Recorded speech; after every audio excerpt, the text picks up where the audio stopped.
site, you'll see what I took pictures of for you, which I guess is what we're calling the gateway to Gardner, which is the overgrown grass that has yet to be mowed, the houses with the boarded up windows, and then the property that I think was recently, we were talking about rezone C3, that has all the lovely trucks and lawn equipment that's directly across the street from Aspen Creek subdivision.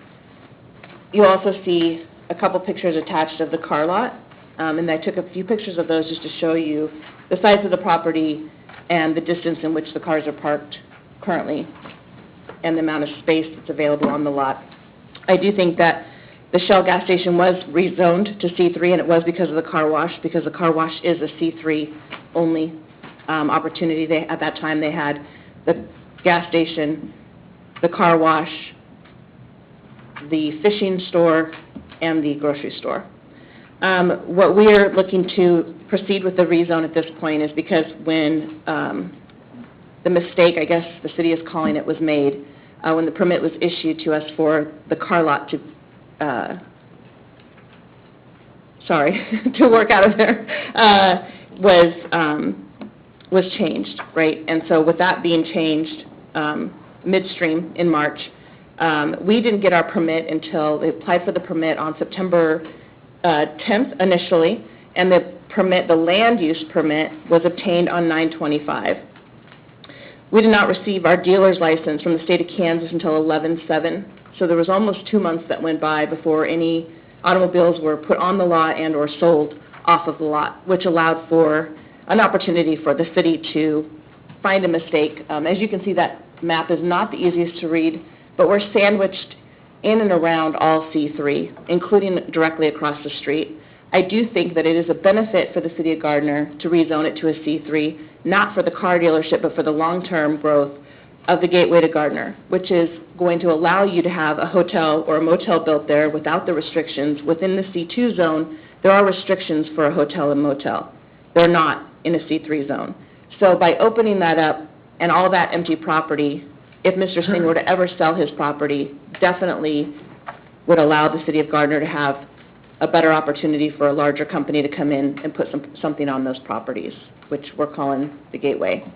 For now, it would allow us to continue to sell the automobiles out of the property for a period of time in which we are looking for another piece of property in the city of Gardner that we can grow on. That lot is restricted for us. We won't be able to grow very large in the city of Gardner, and so we know that at some point we will have to move off of that property and onto something else. But we do think that there's no harm in the rezone to the C3. A couple things that I wanted to point out is that in the C2 zone, it is zoned for motorcycles and jet ski sales, and it is also zoned for new automobiles. So if McCarthy Chevrolet wanted to come in with their new car lot and build on that property if it was for sale, they'd be zoned to do that there. They'd also be zoned to have a used car side of that lot as long as they're selling new cars. So we're not talking about a zoning area when we're talking about eyesores and the gateway to Gardner and automobiles. We're talking about a business need that we have in Gardner. We have no automobile sales places in the city of Gardner. In the last week alone, we've sold 6 automobiles to people, residents of the city of Gardner. We've sold over 56 since January. There's clearly a business need for us to be here, and at this time there's just not another piece of property for us to go to effectively. This is a great location. It's right off the freeway, and it allows us to do our business. So we would really like to ask the council to consider the rezone of SC3 for that piece of property. I don't want to waste your time. It's late in the night, and I really have a lack of sleep, to be totally honest with you. But if you have any questions or any more detail that you would like specifically, I'd be more than happy to answer it. I just feel like you guys are all fairly familiar and want to respect your time. Well, we've got Angie at the podium. Is there anybody that has questions for Angie or Tyrone Jones? I actually do. And it's not specific to this, but what would be, if the Planning Commission's recommendation were upheld and the option to pursue a special use permit were what was available to you, what are your concerns with special use versus the zoning being approved? Well, I have 2 concerns with that statement, so thanks for bringing that up. I actually have a concern that at the Planning Commission meeting last week, we did not have all members present, We weren't notified until after we presented that those members that were on the phone and were not eligible to vote or put in their input about their decision. So we were lacking that knowledge as we went into the meeting last week. So that's my first and foremost, is that we're here based on a recommendation that is to not move forward. However, the dialogue that we had at the meeting was very different, which is we're sure that the commission or that the council is not going to approve this. And so we don't really need all the members here for us to move forward, in a nutshell. You can review the tape. I did watch the tape. Yeah. Go ahead. I do know that I just need a quorum to conduct business. I don't want to... Well, I'm just saying that is my concern because it is before you as a no recommendation, and I think it's only fair to state that not all members were present. Although they were all present on the phone, they were not all eligible to participate. Sure. With that being said, the second piece of it is we've been told since this has all happened, and now people have had a chance to actually read the ordinances and understand them better, that now if we were to go for the special permit, we would actually have to do a site plan. With where if it was rezoned to a C3, it doesn't require a site plan because we're not doing any construction to the property. So there's no site plan that would be required. Mr. Hall would prefer there be a site plan, but that's not currently how the ordinance is written today. So that's one piece of that. If we were to get the special use permit, we've been told that most likely the maximum amount of cars we could put on there, if it's even approved, would be 4, which is not reasonable to run a business off of. So at this point, we feel the best decision for the business and for the city overall, if you look at the combined growth of the company, or growth of the city, would be to go ahead and rezone it to a C3. We don't think we'll be able to actually get the special use permit into a place where we'd actually be able to function as a business. Because as Mr. Hall pointed out, he feels that that would be requiring 4 businesses, which I can't find anything in the ordinance that says you can't have, that a gas station and a convenience store isn't considered one anywhere you go in the city of Gardner. So where's the 4-car limitation come from?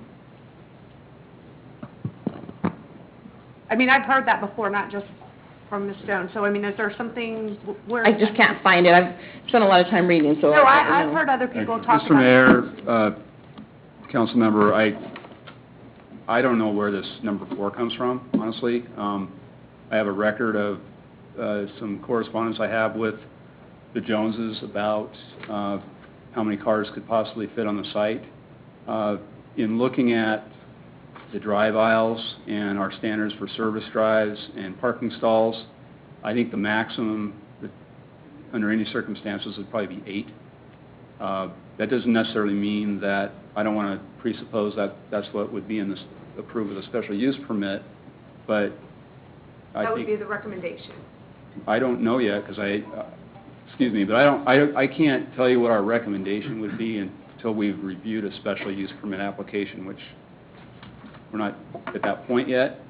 But one thing that I wanted to do is communicate with the used car sales operator so they had a better understanding of how many cars might fit on the site. And in just looking at the information we had available at the time, the number is more like 8. Which is based on a site plan that Mr. Singh presented earlier for a car wash that he wanted to have put on there, which was not approved. And we were specifically called in, I was on vacation, I was specifically called in, sat down with Mike and Amy. You told me 4 to 5 cars at the most would be allowed on the lot.